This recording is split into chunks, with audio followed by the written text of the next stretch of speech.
Because you got to ask me the question to get my little mind moving. Okay. Well, I mean, you talk. And you know, it's like I jump from thing to. Yeah, There's that's so good. many things come in my. But it's all connected. Yeah, but at the end, I get. I I mean, remember second heart people used to say, "Oh, you had 8 parentheses this morning." okay, you talked about canonization of John Paul I. Okay. Now, how to compare and contrast that with. St. Catherine. Okay. Yeah. Okay, so for centuries, the path to holiness, that is, that you follow Jesus, the Lord, the Christ, you know, he's not our Savior or Redeemer, I don't believe that, but our Lord, in an exemplary way, you know, sometimes by your works, right? Your preaching, or your works for lay people. And so for centuries, because everybody wanted the local saint. Like one trip I went to Ireland with my brothers and sisters, some of them, and we stayed at a parishioner's house on the river, the Shannon River in County Clare. And the name of the church was Saint Senan, S-E-N-A-N. And her husband's name was Senan, because he came from that town, Kilrush. And I said, who the hell's Saint Kenan? Saint Shannon, or Senan? Oh, she said he was a local monk that lived off the islands, and we canonized him centuries ago. So before we get to this process, the Vatican began, I think, in the 13th or 14th century. I think so little of the whole thing, I haven't studied it enough. But when the person died, you know, the village would rise up and say he was holy. Sometimes even at his funeral, in the graveyard. And he became a saint. So the methodology was popular acclamation.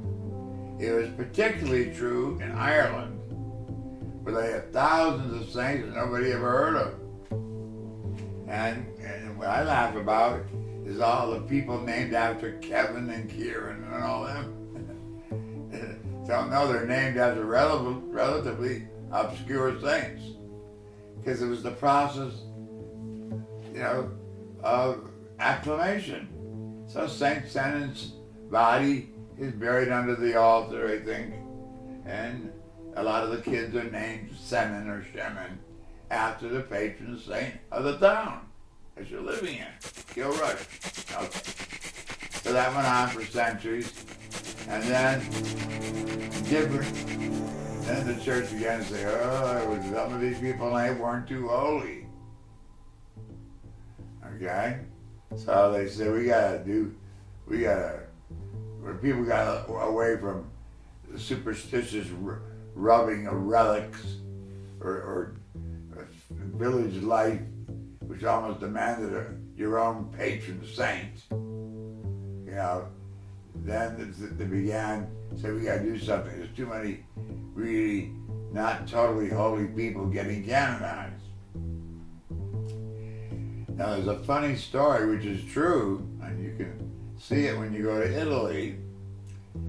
When St. Catherine of Siena died at 33 years old, who had never went to school, who was the 26th of 27 children, who was a mystic, and who got the Pope to come back to Rome, and was a third order layperson of the Order of St. Dominic, never a nun, cloistered or teaching nun or anything.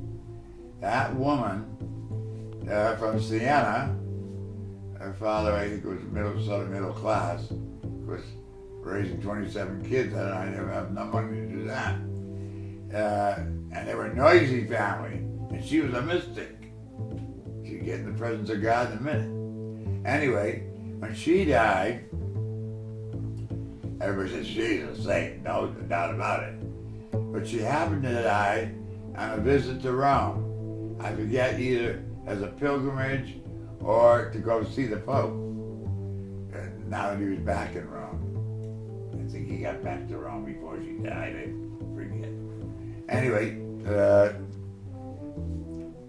so the people in Siena said, her body belongs to us, she comes from here.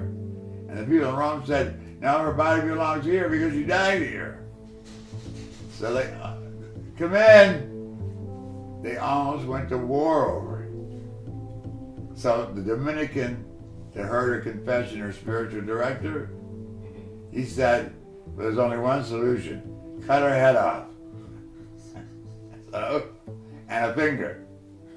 So you go to St. Dominic's Church in